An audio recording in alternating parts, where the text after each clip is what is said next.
Bonjour à tous, ravi de vous accueillir pour le webinaire sur la gestion des données produits techniques euh, avec OnFab. On va attendre une minute le temps que les personnes se connectent, mais ravi de vous accueillir. On va commencer. Euh, Merci, bonjour à tous. Nous sommes ravis de vous accueillir ce jour pour discuter autour du sujet de la gestion des données dans la construction. Pourquoi avons-nous décidé de faire ce webinaire? À travers notre expérience à Bimenco, nous discutons tous les jours avec nos clients et observons que les contraintes s'accumulent pour les fabricants industriels. Nous pensons que la gestion devient un enjeu stratégique pour l'ensemble de la profession et qu'elle constitue ainsi une véritable réponse que nous pouvons apporter. Depuis plus d'un an, Bimenco développe une nouvelle solution qui permet de simplifier et faciliter cette gestion. Nous présentons les bénéfices de celle-ci à travers deux cas clients, Hager Group et ArcelorMittal ici présents, lors de cette rencontre qui durera 1 heure. L'objectif est que vous puissiez repartir avec des pistes de réflexion, des idées peut-être un peu plus claires sur les enjeux avec ce partage d'expérience. L'agenda aujourd'hui se déroule comme suit, donc avec cinq points, une introduction des intervenants et de la société Bimenco, avant d'entamer la présentation du premier cas d'usage avec Hager Group.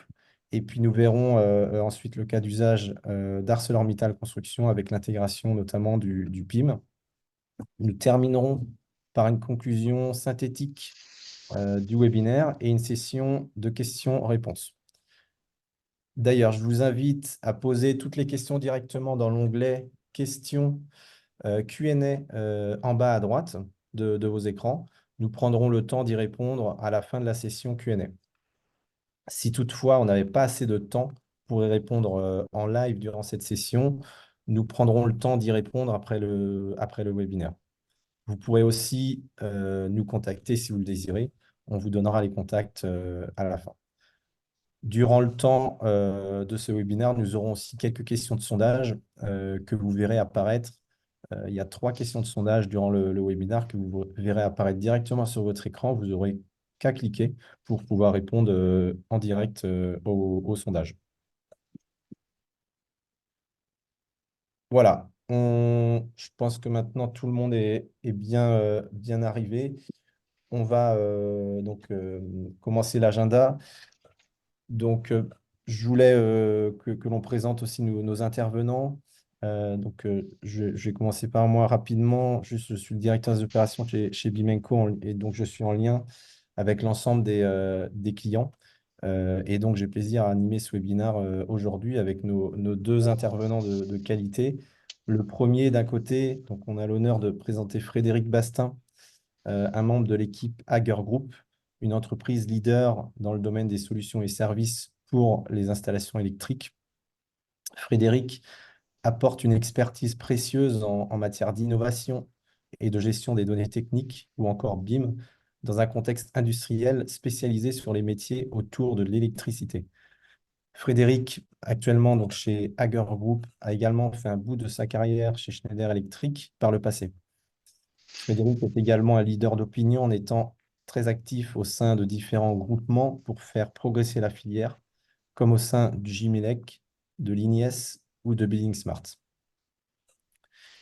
De l'autre côté, nous sommes ravis d'accueillir Florian Wagner, qui représente la société ArcelorMittal Construction, l'une des plus grandes entreprises sidérurgiques au monde.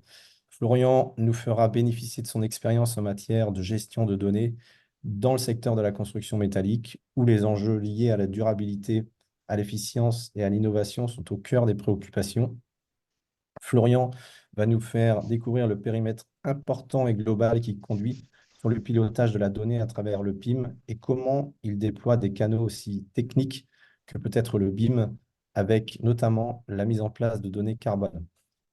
Voilà, donc nos interlocuteurs prendront donc la parole pour présenter les différents cas d'usage. On va juste faire une brève introduction donc sur la société Bimenco, donc qui nous sommes. Donc voilà, aujourd'hui, Bimenco, c'est 25 collaborateurs vraiment au service de la digitalisation dans l'industrie de la construction. Notre mission est vraiment de fluidifier, connecter les données depuis la fabrication des produits dans les usines jusqu'à la conception et l'installation des produits dans les projets, bâtiments, infrastructures, etc. À ce titre, nous fédérons une communauté mondiale de 400 000 utilisateurs qui utilisent ces données, ces fichiers, et gérons à travers notre infrastructure technologique 150 000 produits ou objets. Voilà, donc au-delà de la société, notre cœur de métier, c'est vraiment d'accompagner plus d'une cinquantaine d'industriels à date, de marques sur les sujets digitaux et métiers, comme la numérisation des catalogues, la montée en compétences sur les sujets liés aux données techniques, pour les rendre justement disponibles, accessibles aux bureaux d'études, architectes ou constructeurs, dans le cadre de conception et réalisation des projets. Aujourd'hui, après plus de 7 ans au contact donc, des industriels et fabricants, parce que la société a 7 ans, euh, depuis plus d'une année, nous travaillons au développement d'une nouvelle solution qui s'appelle OnFab. Nous avons observé qu'il y avait un manque important dans le traitement de la donnée produit pour servir le marché rapidement, avec les bons formats, intégrables facilement, que vous ayez déjà un PIM ou non. Vous voyez ici le schéma de principe OnFab que vous allez découvrir à travers les deux cas d'usage Hager et ArcelorMittal qui ont déjà déployé et éprouvé la solution. Donc vous voyez vraiment le positionnement ici. On, euh, on essaie de mettre du lien et de la connexion dans les données pour justement adresser les métiers plus facilement. On va pouvoir commencer avec le premier cas d'usage Hager. Et donc, je vais laisser la parole à Frédéric qui va pouvoir prendre le micro. Ok, merci Baptiste. Bonjour à tous. Donc, je vais vous faire déjà une très très rapide présentation de la société Hager. Donc, Hager est une entreprise familiale, constructeur de produits et solutions électriques. Nous distribuons à travers le monde dans plus d'une centaine de pays. Et si vous faites défiler les slides, s'il vous plaît. Donc voilà, dans plus de 100 pays et le panorama de produits que nous concevons va de l'appareillage mural, prise interrupteur, contrôle de température, détecteur de fumée, contrôle de gestion d'accès, des bornes de charge de véhicules électriques également et aussi tout ce qui est tableau de distribution d'énergie à travers le monde. Donc c'était le slide juste après, je crois. Voilà, il est là. Donc, vous avez une photo de l'ensemble des produits que nous distribuons, enfin, que nous concevons et distribuons à travers le monde. Donc, ce matin, en fait, je vais vous présenter notre tour d'expérience sur la création et la mise à jour de bibliothèques d'objets BIM. La présentation va s'articuler, je vais essayer d'articuler ça sur trois parties. La première partie, je vais exposer nos 4 problématiques principales. La deuxième partie, notre process, comment nous avons intégré OnFab dans la solution. Et enfin, une démonstration. Donc, la première problématique concerne notre catalogue de produits qui est assez conséquent, avec une commercialisation dans différents pays et chaque pays ne vend qu'une partie de ce catalogue. Ces produits peuvent être communs à plusieurs pays ou à un seul ou spécifiquement à un seul ou 2-3 pays. Donc, on a vraiment une distribution de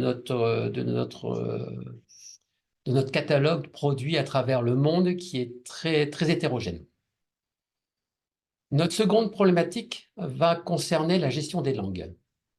Nous sommes fixés comme objectif de mettre à disposition des librairies d'objets avec des propriétés et des valeurs traduites dans la langue de l'utilisateur.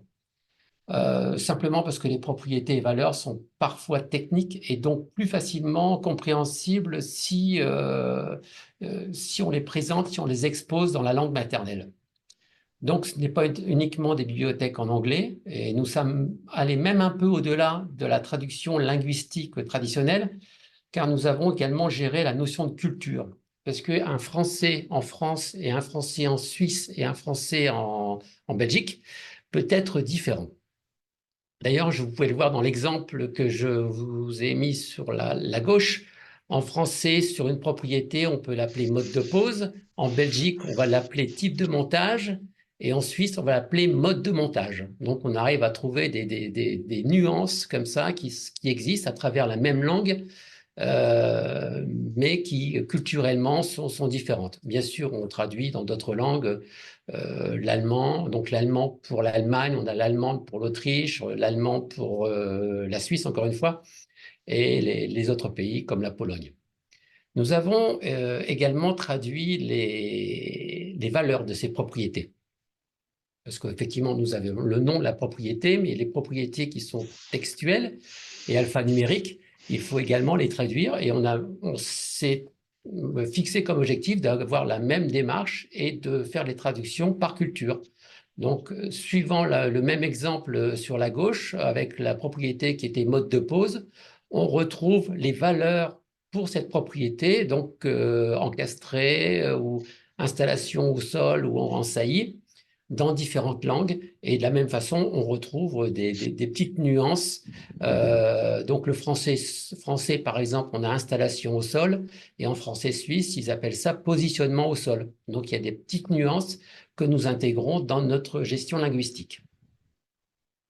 Enfin, la troisième problématique, une fois que l'on a intégré les deux problématiques précédentes, où l'on sait quel produit pour tel pays et dans quelle culture, il va falloir regrouper un peu tous ces produits au sein d'une même famille. En fait, pour les utilisateurs Revit, vous connaissez les familles, et en fait, dans chaque famille, il y a différents types. Donc, il faut qu'on arrive à réorganiser ça et proposer des familles qui soient adaptées pour des pays, pour une culture, avec des types qui soient assez limités et qui ne soient pas énormes. Et enfin, la dernière problématique, c'est la partie classique de la gestion de données. Il faut gérer des classifications, des propriétés, des valeurs, des dictionnaires. Et pour cela, on se fixe et on s'oblige à respecter les normes ISO 23386 et ISO 23387 pour cela. Si vous pouvez faire défiler le slide, pardon. Je suis juste à la problématique 4, merci. Et pour Aguerre, nous utilisons la classification ETIM, qui nous permet effectivement d'être un peu plus en adéquation avec les demandes du marché, et ça nous facilite aussi notre travail. Nous avons également ajouté un petit dictionnaire qui est propriétaire, qui vient en complément de la classification ETIM. Donc, une fois que je vous ai présenté ces quatre problématiques que nous adressons aujourd'hui avec la solution OnFab, je vais vous présenter un peu le process. Comment nous mettons ça en œuvre chez nous avec OnFab et les différents autres outils que sont Revit et Excel. Si vous pouvez m'afficher le Oui, slide. Frédéric, on va juste lancer un petit sondage Oui, juste avant maintenant, le premier sondage, pour récupérer un petit peu est-ce que les problématiques exposées ici sont courantes également chez vous. Voilà, donc le sondage numéro 1 qui va être lancé et qui devra apparaître sur votre écran.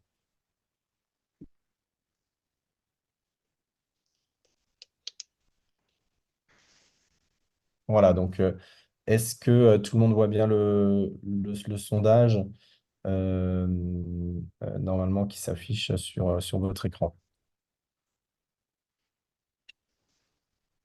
C'est une petite minute pour y répondre.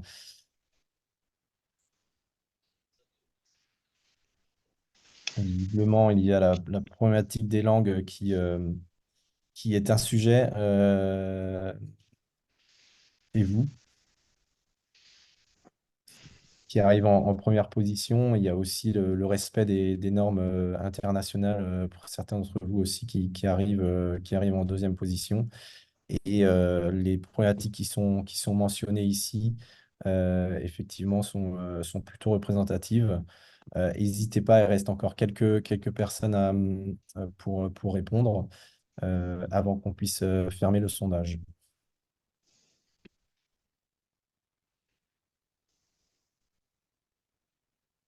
Ok, bon, bah, très bien.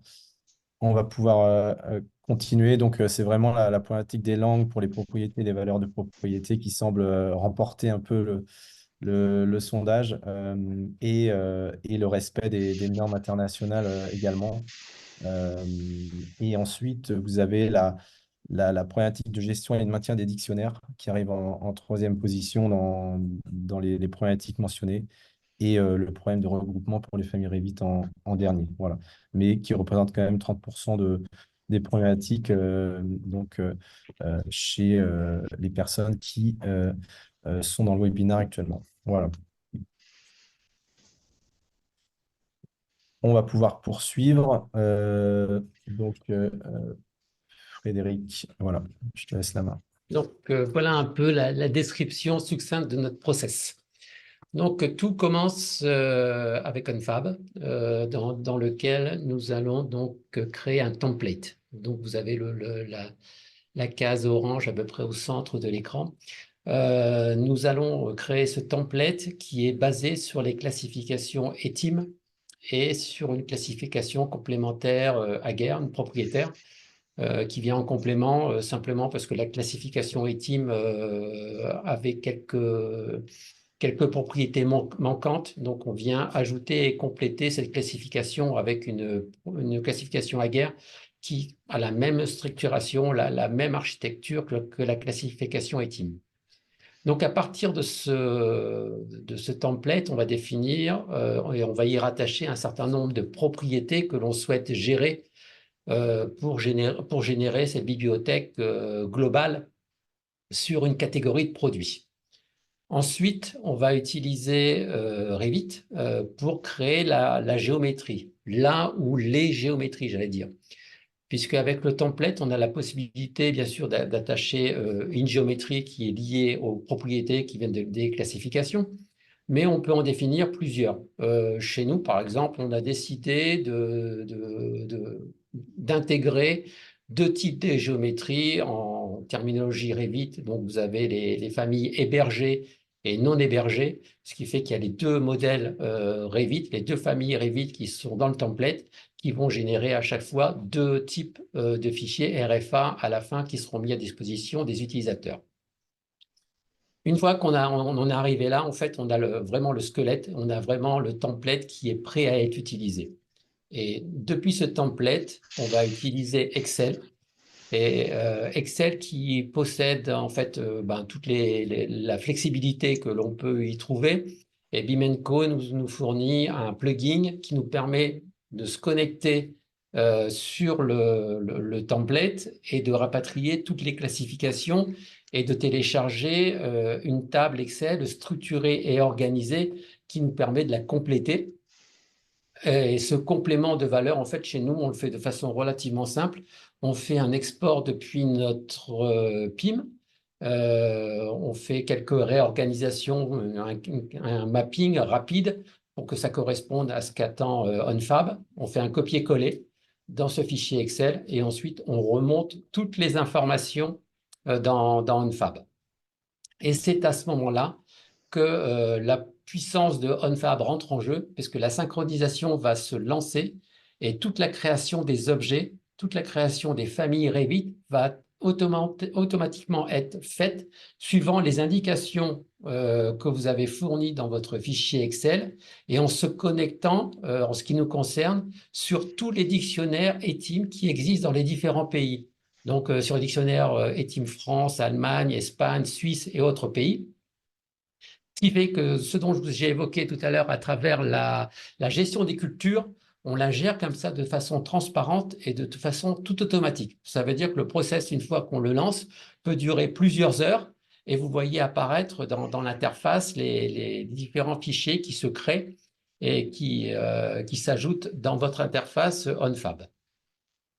Donc, si vous le permettez, je vais partager mon écran Et je vais vous faire voir un peu comment ça se passe et comment c'est visualisé. Donc là, actuellement, je suis dans mon espace OnFab. Donc, on parle de démonstration, mais ce n'est pas vraiment une démonstration, c'est-à-dire que c'est notre vrai espace de production. Donc, je vous fais voir sans trop modifier, parce que je ne veux pas trop casser notre environnement.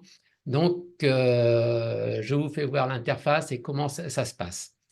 Donc, si je cherche, par exemple, mes templates qui sont à disposition, j'ai un certain nombre de templates que nous avons déjà créés, qui existent, avec des bornes de charge, par exemple, ou des coffrets qui ont déjà été créés.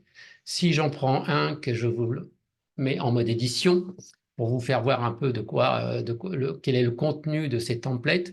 Donc au départ, vous définissez que c'est un template fabricant. Pour nous, bon, donc forcément, il est de chez Aguerre. Vous avez une description que vous pouvez ajouter. Il y a le suivi des révisions. Quand vous faites des modifications, vous savez exactement où vous en êtes. Et enfin, pour la première partie, vous définissez quels sont les pays qui seront concernés par ce template. Donc, une fois que vous avez fait cette première page, vous passez à la suivante pour définir l'illustration de votre template pour vous y retrouver plus facilement ensuite quand vous avez des dizaines de templates. Visuellement, c'est quelquefois plus intéressant d'avoir une petite image pour voir à quelle catégorie de produits cela correspond. La troisième étape, pour moi, c'est la plus importante. C'est là où vous allez déjà définir des tags.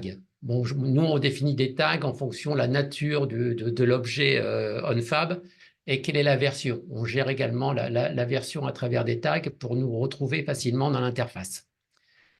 Et à ce niveau inférieur de cette page, on va affecter une classification, c'est-à-dire suivant, juste ici en dessous, en fait, vous pouvez chercher des catégories suivant des classifications Bimenco, donc qui sont propriétaires Bimenco, qui sont Uniforma, notre solution Aguerre ou Etim. Donc, et à ce moment-là, vous pouvez naviguer et retrouver votre classification, ou si vous connaissez les tables, pas les tables, les classes, pardon, Etim Parker, vous tapez le code de la classe et vous le retrouvez facilement et vous l'ajoutez. Donc, ça veut dire qu'ici, dans mon template que je viens d'éditer, je suis déjà rattaché à 4 classifications qui vont me permettre à l'étape 4 de visualiser toutes les propriétés qui sont attachées à chacune de ces classifications. Donc, tout descend automatiquement. Et donc là, vous retrouvez effectivement tout le détail et toutes les classifications qui existent. Ensuite, la cinquième étape, donc là, c'est déjà fait. Donc, je vais zapper tout de suite sur Evit. En fait, sur Evit, vous allez créer une famille, telle que vous le faites habituellement dans le logiciel, ou suivant si vous avez quelqu'un, un prestataire ou un expert en Revit qui vous crée votre géométrie. Cette géométrie, souvent, donc nous, ce sont des géométries paramétriques, donc ça veut dire qu'on réutilise les propriétés qui ont été définies dans une fab. Ça veut dire que de même manière que tout à l'heure, on va aller chercher dans Bimenco, on va aller chercher la classification et on va aller rechercher notre template pour pouvoir gérer les informations. Donc là, par exemple, si je reprends le Etim, et si je fais chercher le C214, pardon, je vais y arriver, automatiquement, toutes les propriétés de... Hop là, qu'est-ce que j'ai écrit? Toutes les propriétés de l'EC214, qui devraient être là, pardon, c'est l'effet démo.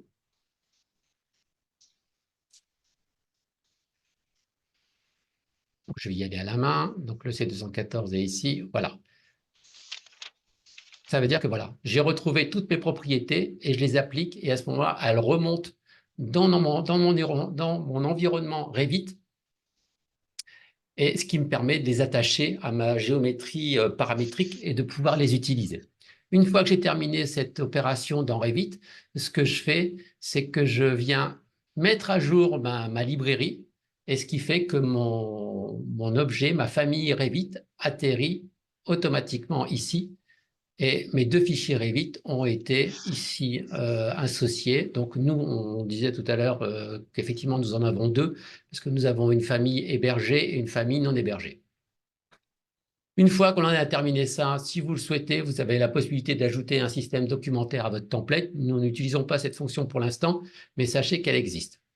Donc ça veut dire que là, votre template est terminé. Il est prêt à être utilisé. Ça veut dire qu'à ce moment-là, vous allez utiliser Excel. Dans Excel, vous avez également à disposition un plugin qui vient de chez Bimenco, où je vais lui dire, il faut aller chercher mon template. Donc, je vais chercher mon template que je viens de définir. Donc, c'est celui-là, c'est le C214. Je l'ajoute et je lui dis, tu me télécharges. Donc là, il vient me télécharger, en fait, tout mon fichier et toutes les propriétés nécessaires. Donc, au début, je me retrouve avec les informations descriptives qui vont permettre de gérer mes objets. Donc, c'est toutes les parties bleues foncées. Et ensuite, toutes les parties bleu clair, en fait, c'est toutes les propriétés que vous avez définies qui sont issues de vos classifications. Et c'est toutes ces valeurs ici qui sont en dessous, à partir de la ligne 8, qui sont en dessous, qui sont à compléter. Et en fait, chez nous, ces informations-là viennent de notre PIM. Ce qui fait qu'à la fin, nous avons un fichier qui est comme ça, qui est complété. Et en fait, on a fait un copier-coller avec toutes les informations. Donc là, on a fait quelques milliers de lignes, je pense, non même pas. On en a fait 260. Donc c'est un petit fichier. Mais sachez qu'on a déjà importé des fichiers à plus de 1000 lignes et que le traitement ensuite est fait de façon automatique. Ça veut dire qu'une fois que vous avez lancé cette opération-là, je ne vais pas le faire aujourd'hui, vous rechargez le contenu de toutes ces valeurs dans Unfab. Ce qui veut dire que le processus de création des familles va se lancer et ça veut dire qu'à ce niveau-là, tous vos objets Unfab vont apparaître et vont être créés. Donc, si je prends un exemple dans notre contexte, si je cherche, par exemple, je vais prendre l'exemple de nos collègues suisses, parce qu'il est assez intéressant. Donc, collection suisse. Et je vais prendre un type de coffret. Donc là, j'ai deux objets on-fly qui ont été, donc ce sont une gamme que l'on appelle Golf chez nous. Et on voit que par rapport au fichier Excel que l'on a envoyé, il a créé deux objets avec deux types différents, en fait, en montage en saillie ou en montage encastré. Si je veux avoir plus de détails, je peux vérifier à travers l'interface si les propriétés ont bien été renseignées. Donc, je retrouve toutes mes propriétés qui ont été ici renseignées et avec leurs valeurs qui étaient attachées.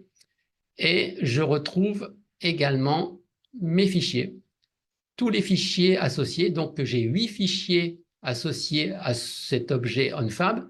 8 fichiers parce qu'en fait, pour la Suisse, on a 4 langues. On fait l'anglais, le français, l'allemand, l'italien. Et on fait des modèles, des géométries hébergées, non hébergées, ce qui représente 8 familles que l'on retrouve ici. Donc, une fois que vous avez vos familles, vous avez la possibilité de les télécharger et de vérifier.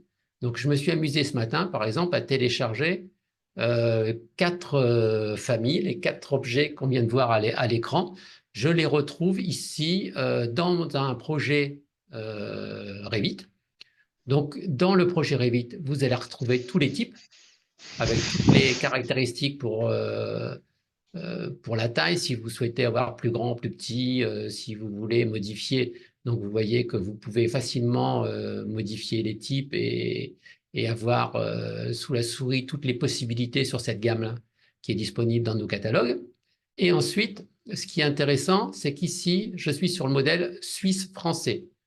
Quand je regarde mes traductions de propriétés, je retrouve tout en français. La couleur, c'est bien la propriété couleur est bien en français et la valeur est bien blanc. Si je prends celle qui est à côté, la petite voisine, donc qui est en italien. Donc là, je vais être un peu plus, bah, c'est coloré, et bianco. Donc on retrouve et tout est traduit et tout est mis à jour. Et enfin, si bon, l'anglais, on va prendre l'anglais ou l'allemand. L'allemand est ici. Donc à chaque fois, toutes les propriétés ont été traduites dans la langue Farbe, voilà, et Weiss. Donc on retrouve bien les valeurs et tout a été traduit. Donc ça veut dire que c'est gros, ces fichiers, en fait, quand je regarde dans l'interface, tous les fichiers qui ont été créés de RFA sont ici. Donc aujourd'hui, vous voyez, on en a un peu plus de 1200. En fait, nous, on les récupère, on les télécharge intégralement et on les reverse dans notre système PIM qui ensuite nous permet de les diffuser sur nos sites web fabricants. Donc, ils sont mis à disposition de chacun des pays suivant le portfolio et les langues qui sont gérées à l'intérieur. Ensuite, vous pouvez bien sûr les publier de façon très, très naturelle sur le portail Bimenco. Et de la même manière, les clients pourront aller sur le portail Bimenco, télécharger ces informations. J'en ai terminé pour cette rapide présentation. Donc, je vais rendre l'écran à mes collègues et céder la Merci. parole à Florian. Merci Frédéric pour la démonstration et merci d'avoir partagé la réalité de l'outil et avec les vraies données de l'entreprise. Euh, je, je vais juste reprendre la main sur le partage et donner la parole à Florian. Mais avant, on a juste un petit sondage également qui est le deuxième sondage qui devrait apparaître. Voilà, maintenant il apparaît. Voilà, donc on se laisse une minute. L'idée ici, vous avez vu que c'est vraiment en fonction de vos données que la machine on-femme va pouvoir faire tourner un petit peu les choses et agréger les données dont les utilisateurs, vos clients, les projets ont besoin. Euh, voilà, donc n'hésitez pas si vous souhaitez avoir une démonstration là-dessus qui serait forcément personnalisée, hein, parce que les métiers sont différents, les besoins sont différents. Voilà. Oui, puis ce matin, nous sommes allés un peu vite, hein. J'ai fait vraiment court pour essayer d'être assez tenir dans le timing, mais il y a vraiment des fonctionnalités intéressantes et on peut vous faire, si vous avez mon contact, je pense, à travers Baptiste, et si vous souhaitez un échange personnalisé, je peux éventuellement vous partager notre retour d'expérience de façon plus précise. Ok, super. Donc on a terminé avec le sondage. Euh, on va donner la parole à Florian. Donc Florian, représentant côté ArcelorMittal Construction. Je te laisse la parole. Yes.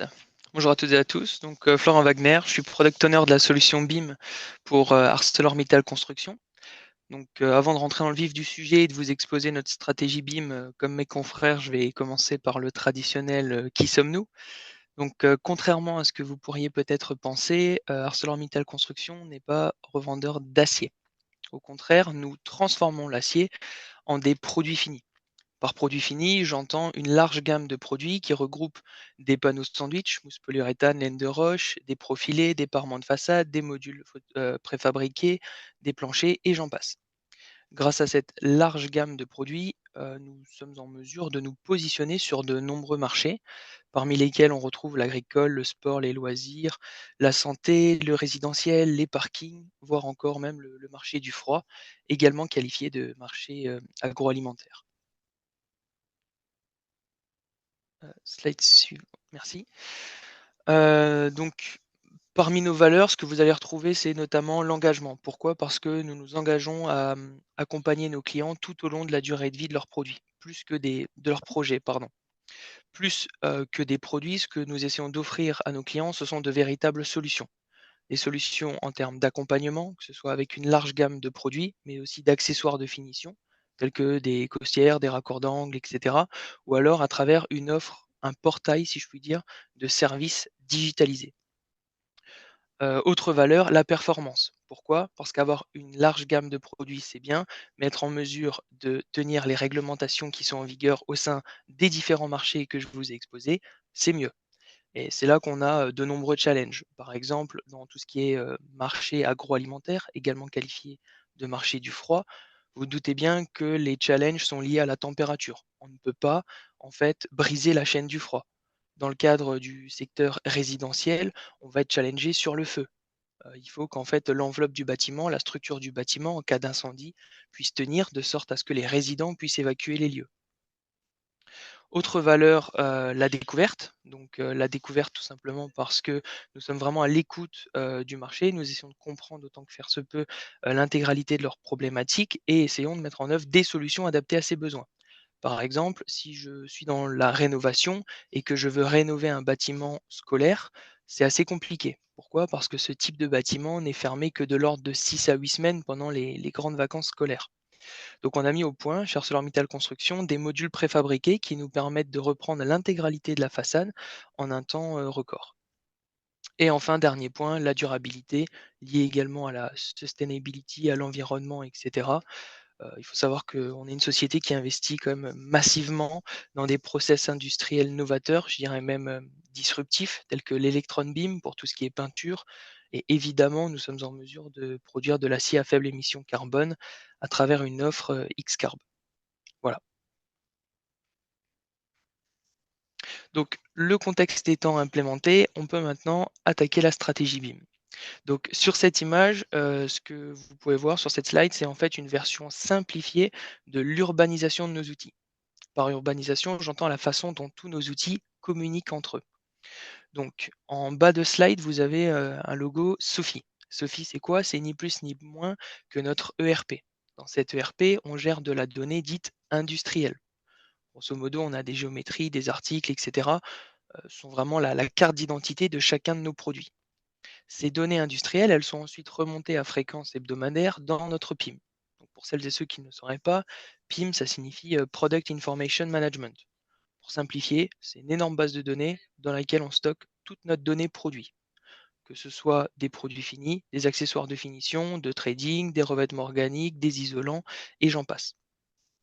Au sein de cette base de données centralisée, nous avons différents contributeurs. Par contributeur, j'entends des équipes techniques, commerciales, marketing, en centrale, en local, dans les filiales, et j'en passe.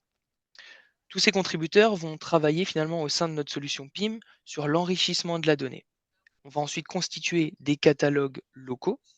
Et une fois que la donnée elle aura été enrichie et approuvée par les personnes responsables, nous aurons ensuite la possibilité d'exploiter toute ou partie de ce catalogue, de cette offre, sur ce que l'on appelle différents canaux. Par canal, on entend un site internet, un site marchand, une application mobile, de la CRM, et j'en passe. Et donc vous comprenez bien que c'est à ce moment-là qu'on a démarré notre partenariat finalement avec BIM-Co, puisqu'on a créé un canal dédié au BIM. Slide. Merci. Alors, le BIM, pour nous, c'est vraiment une stratégie d'entreprise. C'est plus qu'un canal simplement, un canal parmi tant d'autres, si je puis dire. C'est d'ailleurs pour cela qu'on a décidé, en fait, de vraiment intégrer cette stratégie au sein de nos outils et de notre urbanisation. On a investi massivement sur notre PIM, qui était déjà en place depuis quelques années. C'est une solution que l'on avait customisée pour, le rendre finalement, à notre image, avoir une gouvernance qui était conforme à notre organisation, comme je le disais, avec des équipes en local, avec des équipes en centrale, etc.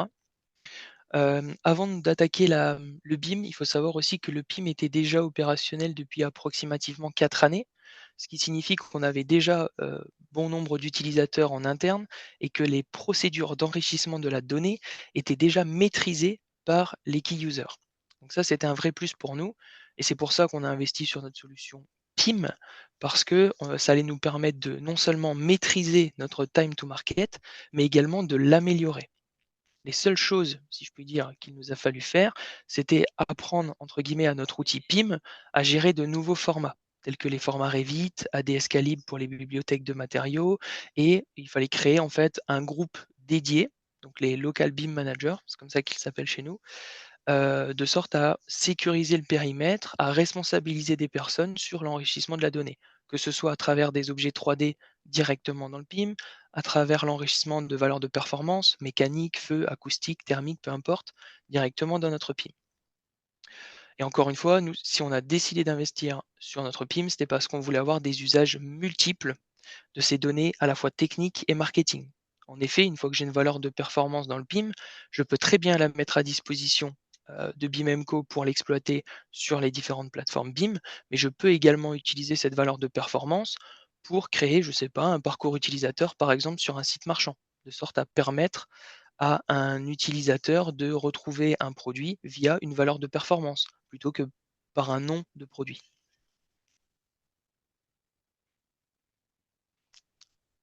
Yes. Donc, dans le cadre de notre partenariat avec BIMenco, qu'est-ce qu'il nous a fallu faire? Eh bien, en plus de la customisation de notre BIM, ce qu'il nous a fallu faire, c'est tout simplement nous accorder sur de la transcodification entre nos dictionnaires respectifs, comme le mentionnait Frédéric précédemment. En effet, une propriété dans un système A qui s'appelle ABC, par exemple, peut s'appeler XYZ dans le système BIMenco. C'est tout simplement quelque chose de standard en termes d'API. Il faut qu'on arrive à communiquer. Donc, on a fait cet effort de transcodification. Ensuite, il faut aussi qu'on soit honnête, on a été beaucoup aidé par la société BIMenco dans la modélisation de nos objets 3D. C'était une compétence que l'on n'avait pas en interne, on a été conseillé. Aujourd'hui, c'est quelque chose que l'on a internalisé grâce à eux. La force également de la solution BIMenco, c'est d'avoir des objets qui sont continuellement et constamment tenus à jour avec les valeurs de performance qui émanent du PIM. On a des rafraîchissements à hauteur de 1 fois par semaine. Bon, pour l'instant, on n'a pas jugé utile de travailler en flux instantané. Et enfin, pourquoi, on a aussi, décidé de collaborer avec BIMenco, c'est aussi pour la mise à disposition finalement de cet éventail finalement de services. Je cite, l'iframe dans cet exemple. Donc l'iframe, si je vulgarise, c'est quoi? Ça consiste à, prendre une partie de la plateforme BIMenco et à l'encapsuler ensuite sur différents canaux. Tout comme, l'a mentionné Frédéric, nous on communique également sur le BIM à travers notre site internet, en plus de la plateforme BIMenco pour, toucher un plus large, panel d'utilisateurs et donc ça, c'est chose possible grâce à l'iframe. Mais il y a plein d'autres services. Il y a par exemple, My Analytics qui nous permet de qualifier et de mieux orienter finalement notre stratégie BIM, parce qu'on sait qui a téléchargé l'objet, dans quel secteur d'activité, est-ce qu'il travaille et ça va nous permettre de prendre contact avec ces utilisateurs pour co-créer finalement de la valeur et mieux orienter la stratégie. Et enfin, un autre service, et pas des moindres, OnFab, que je vous détaille du coup dans la slide suivante. Donc OnFab pour nous, il est vrai que c'est vraiment un peu notre dashboard, notre tableau de bord pour l'administration du BIM, surtout dans le contexte d'un groupe international. Comme vous pouvez le voir sur la gauche de l'écran, en fait, on a autant d'espaces fabricants que l'on a de pays qui ont d'ores et déjà été déployés. Donc à terme, on en aura encore plus. Ça crée une dimension assez locale. Donc ça peut complexifier tout ce qui est administration de la stratégie. Donc grâce à OnFab, on prend un peu de hauteur là-dessus et on a en fait vraiment un centre de pilotage sur lequel on peut voir, OK, voici tous mes objets, ils sont associés à tel fabricant, est-ce qu'ils ont été publiés, où est-ce que j'en suis en termes d'enrichissement, etc. OnFab permet également d'exécuter des recherches. Donc par exemple, je peux retrouver tous les guides utilisateurs du BIM qui ont été créés par nos équipes pour, tout simplement, les télécharger, si besoin. J'ai la possibilité, d'éditer des objets au format 3D, tel qu'ici avec notre premier rock acoustique, sans pour autant, avoir besoin d'une licence Revit. Donc là, je peux zoomer, avoir du détail sur l'emboîtement des panneaux, voir, de quoi se constitue ce panneau. J'ai accès également à bon nombre de certifications telles que les DOP, etc. Et enfin et surtout, il faut savoir que c'est une solution qui est industrialisée et qui nous permet en tout cas, à nous d'avoir un time to market très rapide. Comme je l'ai dit, on attaque de nombreux marchés, les législations évoluent constamment, c'est le cas pour tout le monde, hein, avec, tout ce qui est, sustainability etc. Dans le cas de la construction, c'est peut-être encore plus vrai parce qu'aujourd'hui on a tout ce qui est CPR, on parle de DOP, demain on parlera de DOPC etc. Donc, tout ce qui est lié la performance environnementale telle que le potentiel de réchauffement climatique, pour nous, c'est forcément un go. Il faut qu'on y aille. Donc, ce qu'on a fait, c'est qu'on a, dans notre PIM, appris à gérer, en fait, à calculer ces valeurs de performance. On fait un peu notre petite popote dans notre coin, pour être franc. Et ensuite, on a convenu d'un template avec Bimemco. On s'est entendu sur un certain formalisme. Toutes les données de performance seront toujours extraites du PIM Arcelor et vous seront remises sous ce formalisme-là. Ce qui signifie que la solution, elle est industrialisée et qu'aujourd'hui, on peut très simplement et efficacement communiquer sur ces valeurs de potentiel de réchauffement climatique. Et donc demain, il y en aura forcément des nouvelles. Eh bien, pour nous, alors je dirais pas que ce sera finger in the nose, mais je pense que le plus dur a déjà été fait et est derrière nous. Donc aujourd'hui, on est satisfait de l'industrialisation de ces outils et de l'interface que l'on a entre notre PIM et les systèmes de BIMemco.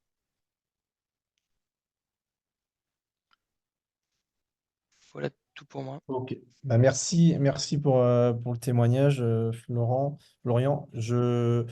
Je vais enchaîner sur la session de Q&A, mais avant, je voulais faire une petite synthèse de ce que l'on peut retirer du webinaire. N'hésitez pas à poser vos questions. Il y en a quelques-unes déjà dans le petit onglet Q&A. On pourra y répondre. Voilà. Euh, donc, juste, qu'est-ce que l'on peut retirer de la session là-dessus ou quels sont les points clés? Donc, c'est vraiment des problématiques et des enjeux qui sont communs, liés justement à l'industrialisation des données pour soit un canal technique BIM qu'on ne maîtrise pas encore, soit pour des données environnementales ou bien d'autres cas d'usage qui ont été démontrés ici. Donc voilà, au-delà de le faire sur une petite partie du catalogue, il y a une vraie stratégie d'industrialisation pour les fabricants, les industriels à avoir. Voilà. Ensuite, le deuxième point, c'est l'importance de s'intégrer dans l'écosystème interne euh, technique IT de l'entreprise pour justement créer, maintenir, gérer facilement les données et surtout en phase avec les besoins métiers, projets, terrain. Voilà. Donc, on l'a vu via les dashboards, le pilotage est facilité et permet une administration aussi tournée vers le local. Le troisième point, c'est des bénéfices qui sont transversaux donc dans les organisations pour justement les équipes qui soient internes ou même externes via les utilisateurs qui ont besoin justement d'accéder à ces données, notamment des produits. Voilà, donc c'est trois points clés qui résument un petit peu la session, la synthèse du webinaire.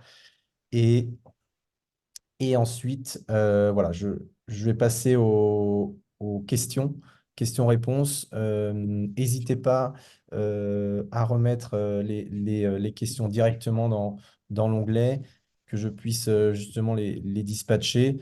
Je vais commencer par une première question de Jérôme. Euh, Comment sont gérées les différentes versions de Revit? Là, ça sera peut-être plus côté Frédéric, mais je crois que le choix a été de s'arrêter sur une première version déjà en format 2021. Mais est-ce que tu peux expliciter plus la stratégie là-dessus, Frédéric, à ton niveau? Bah, disons qu'aujourd'hui, dans la première version de OnFam, effectivement, on s'est fixé sur Revit 2021. Et j'espère que dans les prochaines versions de OnFab, effectivement, on puisse, à travers le template, je ne sais pas si vous vous souvenez, quand on établit un template, on peut préciser la version de Revit. Et l'idée pour moi, effectivement, c'est de pouvoir également produire ces mêmes bibliothèques en plusieurs versions de Revit pour éviter, encore une fois, les mises à jour en fonction des projets, l'utilisation et pouvoir mettre à jour en automatique les différentes versions de Revit. Ok, merci pour la réponse. Ensuite, il y a trois questions plus sur côté ArcelorMittal. Est-ce qu'Arcelor fait des routages pour les tuyaux? Question très spécifique, Florian, là-dessus. Est-ce que tu veux répondre? Alors vraiment pas à ma connaissance. Après, encore une fois, nous, on est vraiment une petite BD hein, parmi le géant qui est ArcelorMittal. Et côté construction, nous, en l'occurrence, on s'occupe que de produits finis, ce qui fait qu'on est vraiment un petit village gaulois au sein d'Arcelor, si je puis dire. Alors, pour les routages des tuyaux, très honnêtement, à ma connaissance, non.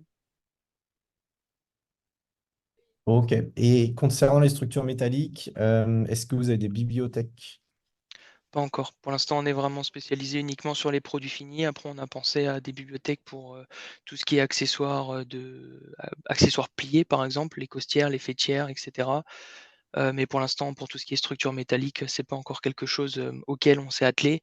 Déjà, rien que sur nos produits finis, il faut savoir qu'on a des produits qui sont très complexes et que l'on n'a pas encore modélisés. On a commencé à travailler sur des solutions telles que le D2B, mais tout ce qui est système, c'est pas encore quelque chose sur lequel on a attaqué le sujet. Par système, j'entends plein de produits que l'on associe pour garantir une certaine performance. Ce sont des solutions très complexes que l'on n'a pas encore attaquées. Donc même sur les produits finis, on a encore beaucoup de chemin à faire. Ok, merci. La prochaine question, c'est est-ce qu'il y a une liaison objet visuel et fiche technique matériel, matériaux? Euh, Je je, trompe. Ouais. je peux prendre. Ouais, Enfin, vas-y, vas-y, typiquement sur OnFly, c'est ce que je disais, on a la possibilité finalement de trouver tous les documents que l'on souhaite si le fabricant décide de communiquer dessus. Nous, dans notre PIM, vous doutez bien qu'on stocke l'intégralité des documents. Certains des documents sont même enfin, à destination, si je puis dire, d'une audience purement interne. Ça peut être des documents de formation, etc. Et ensuite, on a des documents techniques, des documents liés aux normes, des documents liés aux aciers, effectivement, aux isolants, aux revêtements organiques, au feu. On a des bons de commande, etc. Donc, on a plusieurs typologies de documents. Et dans notre cas, on a sélectionné certaines de ces typologies et on a décidé de les exposer à travers le canal Bimemco. Donc, tout ce qui est documents techniques, vous avez la possibilité de les retrouver sur notre espace fabricant au niveau de l'onglet documentation. Donc après, c'est libre finalement aux fabricants de décider s'ils souhaitent ou non communiquer dessus. Frédéric a dit que pour l'instant, ils n'avaient pas encore attaqué cette partie-là. Ils ont investi sur une partie qui est hyper intéressante avec la traduction de tous ces attributs. Mais pour l'instant, en tout cas, nous, on a fait un peu le chemin inverse et je pense qu'on va très rapidement se retrouver, lui et moi, pour faire, pour faire l'inverse. Voilà, c'est ça. Merci. J'enchaîne sur la prochaine question. Intégrez-vous les éléments du Fab 10 dans la solution? Alors actuellement, c'est pas le cas, mais il y a une démarche de découverte sur ce point-là, en effet. Ouais. Ensuite, il y a une autre question. Donc, quand on ne bosse pas avec Revit, c'est vrai que celle-là, on l'a souvent. Effectivement, on veut déjà déployer sur Revit qui reste le format, on va dire, le plus demandé. Voilà, mais on ne s'interdit pas de développer. On déploie des partenariats aussi, surtout en fonction des demandes que l'on a et de l'attraction côté utilisateur que l'on voit aussi.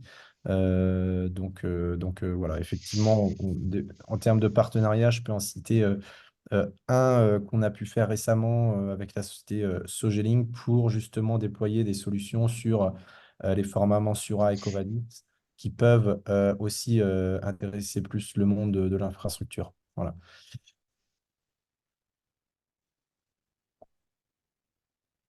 Il y a, est-ce que vous avez d'autres questions sur le channel? N'hésitez pas, on a encore quelques minutes. Alors, il y a une interrogation, une question. N'y a-t-il pas le danger pour le fabricant de considérer le BIM comme une extension du catalogue? Euh, Est-ce que Frédéric, tu veux expliciter plus cette question-interrogation là-dessus? Parce qu'on peut peut-être être confus effectivement là-dessus, Bah, mais il faut bien expliciter plus les usages qui sont différents peut-être.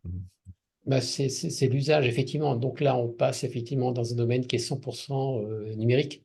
En fait, effectivement, nous, nos catalogues aujourd'hui sont générés de façon automatique depuis le PIM. Et les objets BIM, comme vous l'avez vu, c'est de la même manière. On vient chercher l'information et on la traite pour en faire une bibliothèque. Ensuite, c'est l'usage derrière qui fait la différence. Suivant que les professionnels qui utilisent ces produits préfèrent la solution catalogue ou souhaitent la solution numérique avec les familles. Donc après, c'est l'usage que l'on en fait derrière. En fait, aujourd'hui, et c'est pas vraiment un danger parce que nous, on fournit la même information, en fait. C'est le canal qui est différent et c'est le format, en fait, qui est différent.